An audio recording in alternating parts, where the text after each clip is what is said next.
Hi guys! Ayan, magandang gabi po sa inyong lahat. So, alis muna si Kindness guys kasi hindi tayo gagala guys, no? Kaya tugnaw kay ang Japan yun, grabe, wala undang ang snow. So, yung anak ko guys is nasa work, so susunduin ni Kindness. And then, may daanan kami guys kasi nga araw ng Sabado, family bonding po. Sa bahay lang po kami kakain. Yan, and then, bibili kami ng pizza.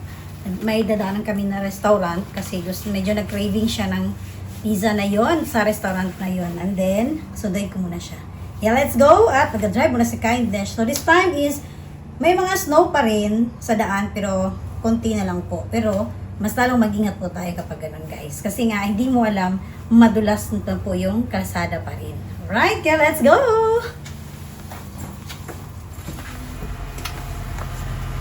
Alright, guys. At pina-andar na po ang ating sasakyan. Yan, may kunti lang natitirang yellow, guys. Natitirang snow.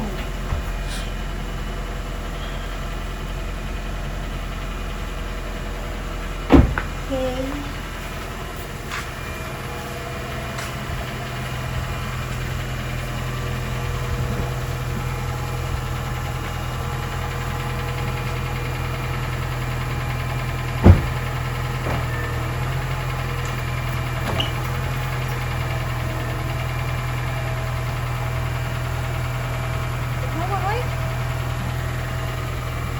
Lamig ng lamig ng loob ng sasakyan. Okay guys, so mag-drive muna si Kindness kasi bawal po tayong gamit ng camera dito guys kasi gabi magre-reflect yung ating yung kanyang mismong ilaw po ng ating cellphone. Bahuli tayo ng pulis. Kaya maya pagdating ko po guys sa mall na kung saan natabaw yung anak ko, doon ulit ako magsasalita. Okay?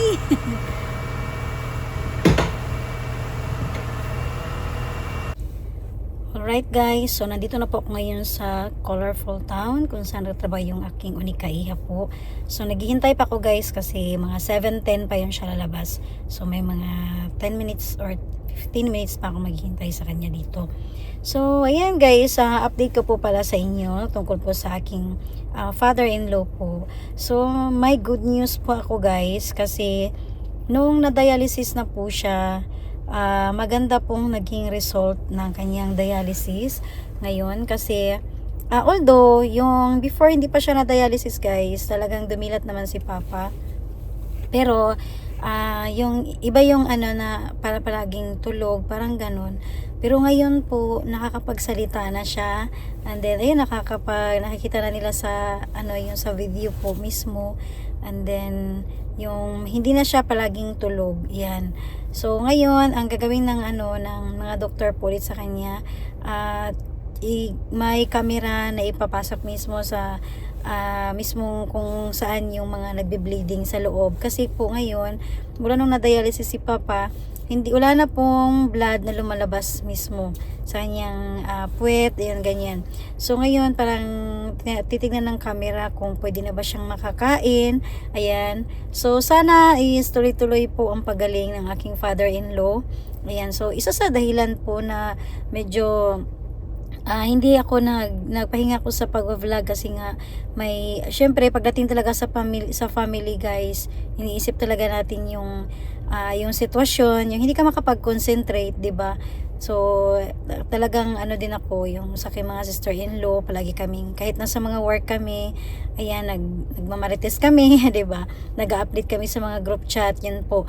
So para Then syempre nandun yung prayer po talaga. So lalo na po si Kindness. So gusto ko kasi na umuwi ako ng Pilipinas guys, na hindi yung yung parang iba yung pag-uwi mo, 'di ba? Lalo na po si Kindness kasi nga mula nung namatay yung aking ama po mismo na year 2020, kasi yun po ang start ng pandemic, nag-lockdown ang Japan. So hanggang ngayon hindi pa ako nakauwi guys. So dumating kasi na dapat ang schedule ng uwi ko is last year, pero na-postpone po siya kasi nga may opportunity tayo na naging regular employee po ako sa company. And then yun lang po kasi yung chance talaga na hindi ko na siya mahindian. And then sayang kasi yung mga offer din. Ayan, so tinry ko. So ang naging nangyari po, naging back to zero po yung leave with pay. So nagsimula po ako ulit kasi nga umalis na ako sa agency ko. So nagsimula po ako ulit. Pero good news kasi syempre ngayong month of February po, may binigay na po sa akin na live with pay. O diba? Pwede na tayo makapagbakasyon sa Pilipinas guys anytime. Pero syempre, may ano tayo niyan. May schedule po tayo. And then abangan nyo lang po guys.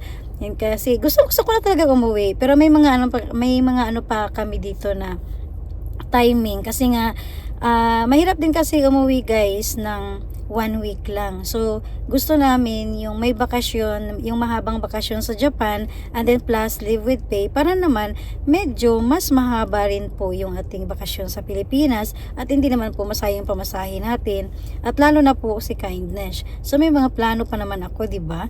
So, magkakalat si Kindness doon.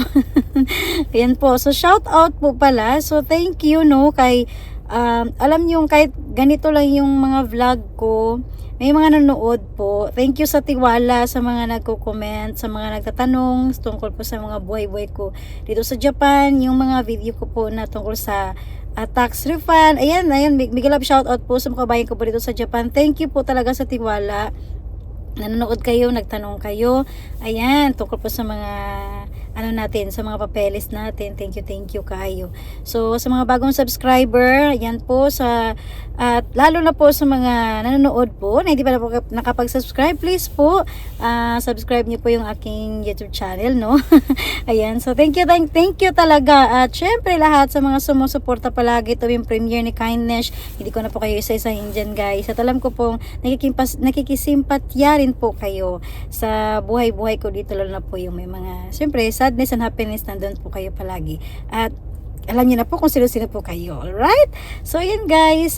Tumaya-maya update ko lang po sa inyo kapag darating na yung anak ko. And then, sa restaurant na pibili kami ng pizza. So, yun yung simpleng namin, banding. Kasi nga, ang hirap talaga ngayon guys na gumala kasi umiiwas tayo na magkasakit. Kasi nga, ang sobrang lamig po talaga. Ayan. Okay. At yan po, maya-maya ulit guys. Update ko po sa inyo. Right guys, andito na po yung anak ko. Yan, hi! Napagod guys sa trabaho. So, and then, hindi ko na siya na-vlog guys kanina kasi nga po, sinundo ko na siya po mismo sa harapan ng mall. And then, nag-drive po ako guys. So, and then, dito na tayo ngayon guys sa Gusto Restaurant. Ayan po. Kasi, gusto o gasto, o diba? So, bibili tayo lang pizza guys, i-take out natin. Then, pasok muna tayo sa loob, alright? So, ayan guys, nasa loob na po kami ng restaurant na ito. And then, ito po, binigyan kami dito ng iPad kasi dito kami mag-order para sa amin i-take out. Yan. So, after namin na mag-order, hintayin na lang namin yung aming pinaluto na pizza. Okay? So, 2 pizza po ang in-order namin ngayon. And then, napakamura lang po kasi dito guys. Hindi lang naman kasi ito kalakihan. Pero masarap po siya. Ayan. Okay guys, ang in-order nito. Alright? Okay. Sige na, para maano na agad. Mailuto na agad nila yan. Mainit pa. Okay guys. Na spoon no? Huwag na. Alright. Basta guys, ang order namin. Alright guys, at dahil nga po nag-take out lang po kami. So while waiting po sa order namin, binigyan po kami ng free na inumin po. Ayan, kahit alin daw po doon, pwede kami kumuha. So ayan po, ang ganda, napakaganda talaga ng service siya ng Japan. Alright, so ayan guys, po muna tayo na inumin. Thank you, di ba? Free po tayo.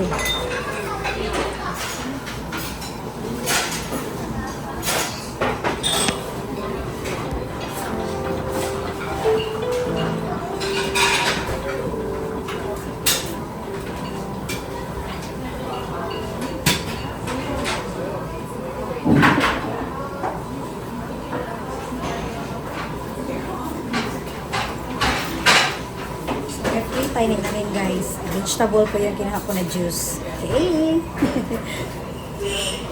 So ayan guys, nandiyan na po yung order namin. Ang bilis lang po. Sa nabi kanina 10 minutes, pero 5 minutes lang ata. Ang bilis talaga. Yan.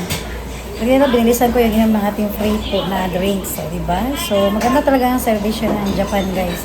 Ayaw kasi nila na yung oras nyo po, yung naghintay kayo, mahalaga po sa kanila yun. Yung 1 minuto na malate or madidismaya na sila. Kaya napaka-importante sa kanila ang oras po talaga dito sa Japan. Kaya ganyan po, yung servisyo nila, kapag pinaghintay nila yung customer, may mga ano talaga sila guys. May mga, katulad po niyan, mga free drinks, ayan, depende po. Alright? Okay guys, tapos na pong nagbayad yung aking Onika Iha. Ayan, so at least satisfied siya ngayon sa kanyang kinikraving po talaga. Alright? Okay na? Guys, ito na din ating order na pizza. Let's go!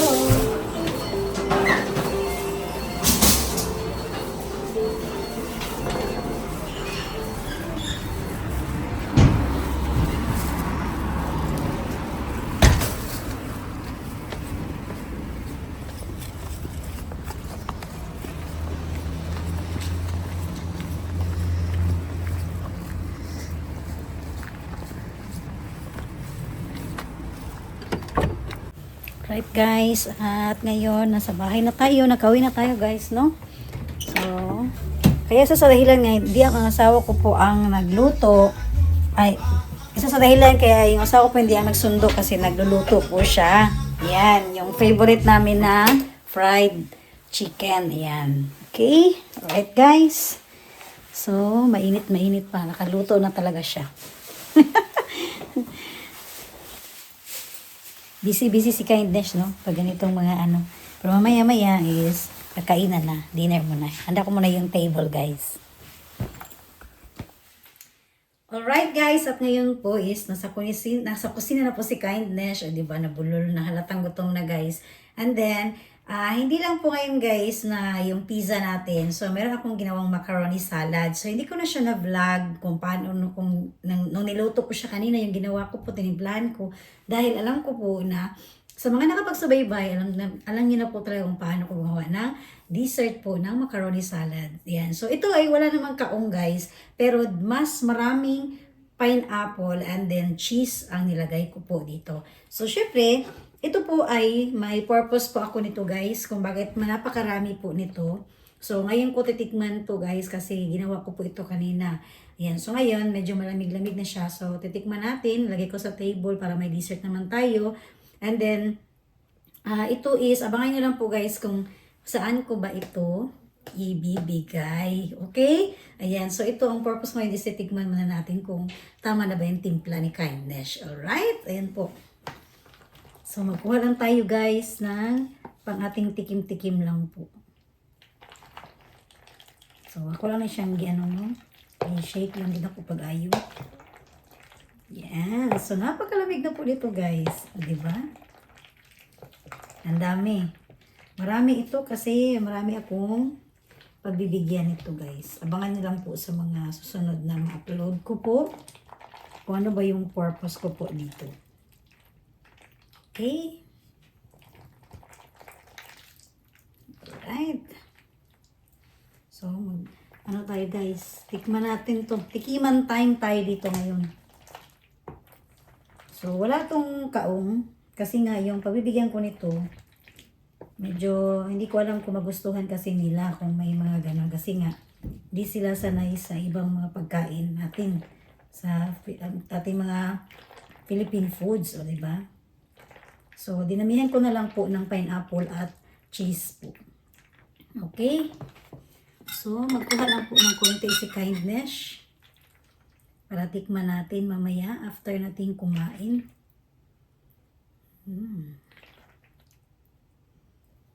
So, sino kaya guys, no?